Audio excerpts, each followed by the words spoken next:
Hi, and happy Bob Marley Day. So the legend, the musician, the philosopher, Robert Nesta Marley was born on February 6th, 1945, 2:30 a.m. And I want to look at his chart here. So I'm going to share my screen.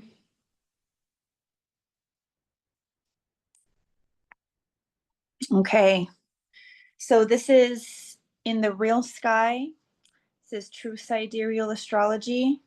And we see Bob Marley's ascendant is on the cusp of Scorpius and Ophiuchus. Very powerful. This is the most mysterious part of the sky. So Scorpius is the keeper of occult knowledge, of esoteric science and esoteric secrets. Ophiuchus is where the galactic center lies. It's the sign of the healer, the sovereign serpent-bearing healer. And what did Bob Marley do for us? He healed us through his music, through his lyrics, through his wisdom, his depth of understanding. This is a very powerful ascendant. If we look inside of the chart to see what the aspects create, we see a grand trine between Jupiter, the planet of expansion, abundance, luck, and prosperity, and Mercury, the planet of communication, in the second house of the voice, and connecting with um, the third point in the trine with Uranus in the sixth house of service to others. So he has this phenomenal grand trine expanding his voice, like creating new, bringing new information. That's Uranus, and it's like a lightning bolt of wisdom and understanding and future skills, future information that he's speaking about in today's world. So it's a really powerful trine, and it is an earth trine because Jupiter is in Virgo, Uranus is in Taurus, and Mercury is in Capricorn.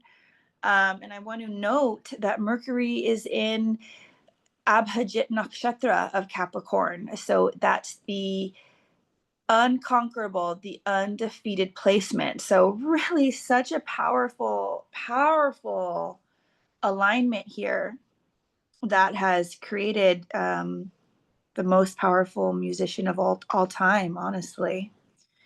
And then he also has a mystic's rectangle shape in there. And a mystic's rectangle, if you can see, it is with the moon in Libra. Also, the second point of the rectangle is Jupiter in Virgo, and then meeting up with the third point of the rectangle, Uranus in Taurus, and the fourth point, Venus in Pisces. Ooh, he has Venus in Pisces. Oh my God. So that mystic's rectangle represents intuition, psychic ability. This is a wizard. He's like a wizard, a musician wizard. And yeah, he has a packed second house, the second house of your voice, your self-worth, your assets. And it's interesting, he has K2 in the second house. He was a very wealthy man, very abundant man, but he didn't really, that didn't define him at all because K2's there. Like he almost just didn't really care about that, because he's detached from it. K2 detaches from what house it's in. It's like it's not attached to the material aspects of that house. And he has that, he has Mars and Mercury in that second house, really knowing who he is in this world and really having so much drive to make things happen for himself and to get his voice heard. And then, of course, that sun in Danishta Oh my goodness, Sun and Danishta in Capricorn, he had impeccable timing. Bob was always on time. But like whenever he arrived, that was the time. He created, you know, with this placement, he's the one that created the right time just from showing up whenever he did. Things would just line up for him. Very, very lucky to have your son in Danishta.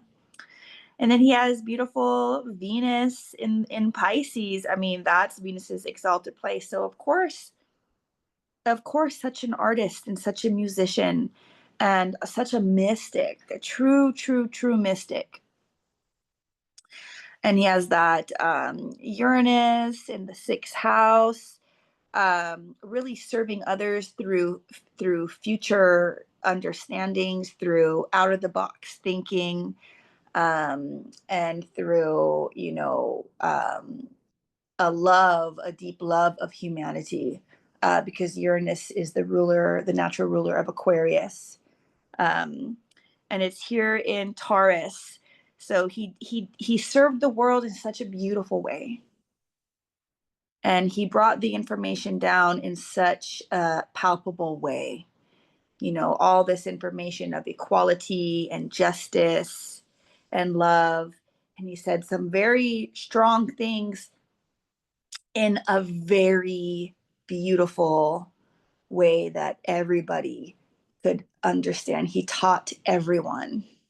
He was a teacher, and he taught us through his music, and he taught very hard lessons, very difficult lessons, and spoke very difficult truths, but in the most beautiful way, so that we could all hear and understand. And if we look at that Saturn retrograde in the seventh house in Gemini, woo, okay, yes. Uh, Not the easiest time in relationships. And he had lots of lessons through his spouses and his relationships.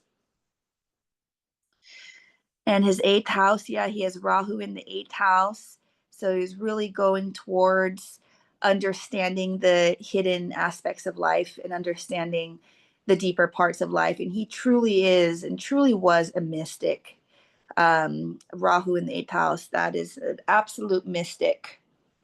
And he had great transformation through the occult. He was seen at I believe it was the Smile for Jamaica concert.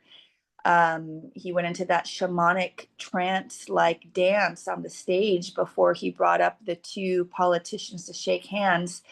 And as he went into that shamanic trance, this lightning bolt came down with a roar of thunder and just electrified the night.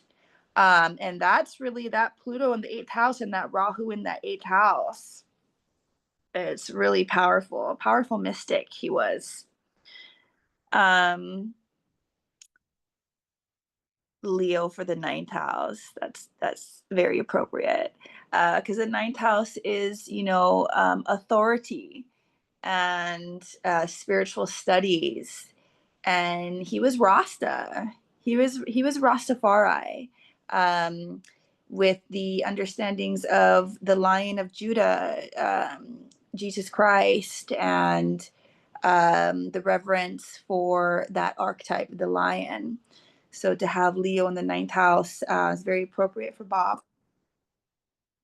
And in his 10th house, which is the stage he stands upon in life, his reputation in the world, we have 3 retrograde bodies. And anytime they're retrograde in a birth chart, they're extra strong. So we have Jupiter, expansivity, a good time, wisdom, the party, the love, the generosity. And we have Chiron, the wounded healer. Wow. So, wow. So this is so powerful. This is like so powerful. So he had a wound of being on stage, and you wouldn't know it, right? He had some kind of a deep internal wound about that, about being, having reputation, being known, being famous, and yet he still did it. And that's the key to your chart, the key to your Chiron. Wherever your Chiron is, you must go. You must go where your Chiron is. And when you go towards it, you heal different layers of yourself, and then you help other people heal that part of themselves, and then unlocks your chart. And look what it did for him. It was amazing. And then he has the Neptune retrograde in the 10th house. Wow. So yes, um, Neptune is the most highest vibrational planet that we have in our system. And that's here in his 10th house. So yes, what a powerful high vibrational force, and high vibrational reputation that he had and continues to have through his legacy in the world, what he did with his life, this sacred blueprint of his, was really powerful, very beautiful chart. And just to wrap up, he has his moon in Libra in the 12th house. So yeah, he was a peace-loving man. He was, with a Libra moon, he was a peaceful man, and he understood that everybody had a side, and he was, to a certain degree, he had diplomacy, and he had the ability to communicate with others. I'm not saying that he was, obviously he was not neutral by any means, and Libra is not a neutral party. Libra is not a neutral sign. Libra is a sign that understands all sides of the coin. And so I can see that Bob truly was able to help resolve quarrels between people through basic human understanding. And that's where his mind was all of the time. His mind was pretty much always on getting along, and peaceful relations, and how can we understand each other more? How can we be more peaceful? How can I be more peaceful? How can I understand what's going on here more deeply? So beautiful. And yeah, that was so fun and awesome. I hope that you enjoyed this little synopsis, looking at Bob Marley's natal birth chart with me. Happy Bob Marley Day.